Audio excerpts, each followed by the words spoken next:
Do you feel like you never get time for yourself? Are you craving a day that's just for you, where you can honor yourself and have a little quiet time? I believe that having a self-care day is so vital to our health and vitality. Hi, I'm Chef Amber, and I'm super passionate about showing you that what you put in your body matters right now today. And I always speak about food because food is my life. I love food, but today I really want to speak about something else that's really important for my health, which is honoring myself with a self-care day.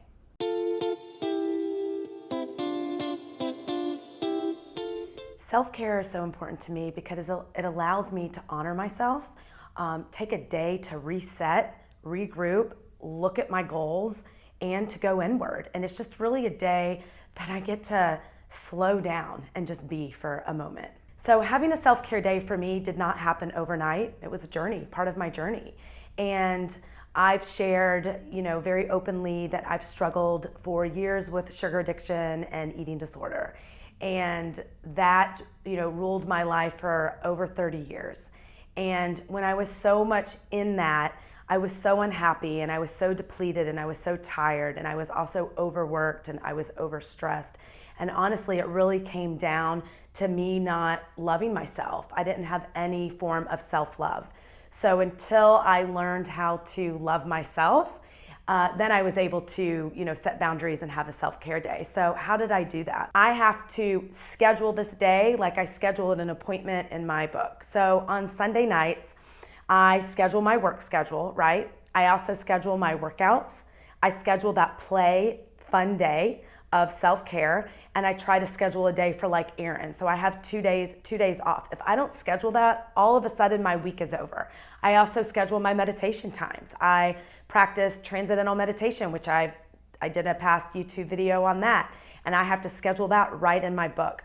So I have to be very, very willing and very aware to schedule those days, or a week will go by and I'm like, did I take time for myself? Some of my favorite ways: spending time with my dog Sadie outside, just taking an extra long walk. How about a day at the beach? Nothing's better than vitamin D and grounding. Going to see movies, even having dinner with a friend, taking myself out to dinner by myself, sitting in my backyard and curling up underneath the tree and reading a book all day, and allowing myself just to be without doing workout emails and letting go of screen time and social media. It's really hard, and it's really a practice every single day.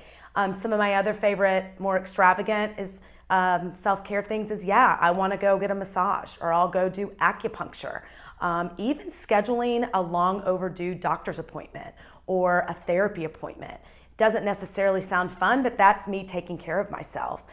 Going to get a mani-pedi, right? Those are all self-care days. Spending time with my family. Even scheduling phone dates with my family and friends, right? Anything that's like gonna nurture myself. Also with a self-care day, it's really about honoring yourself and you knowing that you are worthy.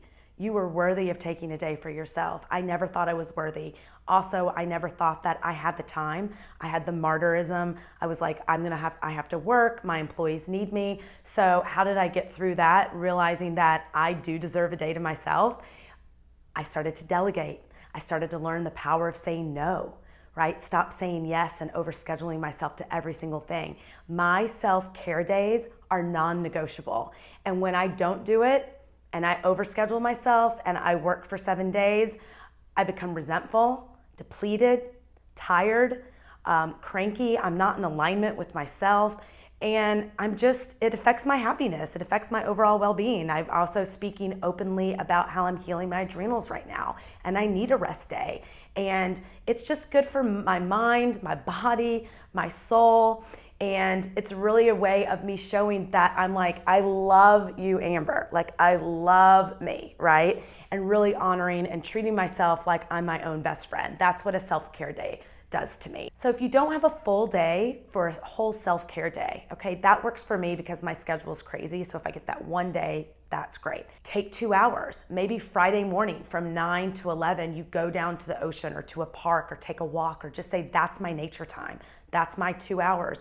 Or maybe schedule a friend date. Block out half of a day. Or, hey, you know what? On Friday, I'm gonna go get that mani-pedi I've been wanting for a couple weeks, or go see that doctor, or go get that massage. It doesn't have to be a whole day. Just taking those couple hours, maybe it's a couple hours a couple times a week for you. Maybe that works better for you, and that's a non-negotiable. I think a common misconception of the term self-care day means that I have to get a facial or a mani-pedi or a massage. It doesn't have to be the act of doing. A self-care day could just be about honoring yourself, your needs, knowing that you are worth it, that you are so worthy. And for me, when I can't think of anything to do, sometimes I just want to sit and be and slow down. That for me is taking care of myself and honoring myself without an agenda, without a list, and without that phone in my hand scrolling on social media. So I encourage you to share what you love to do for yourself on your self-care days, and let's stay on this journey together. Thanks so much for joining me in this conversation today. If you haven't subscribed already, subscribe below. And if you're not following me on Instagram, I'm Chef Amber LA. And for more tips and tools on healthy living and of course, sexy, yummy recipes, you can go to chefamber.com. Ciao, ciao.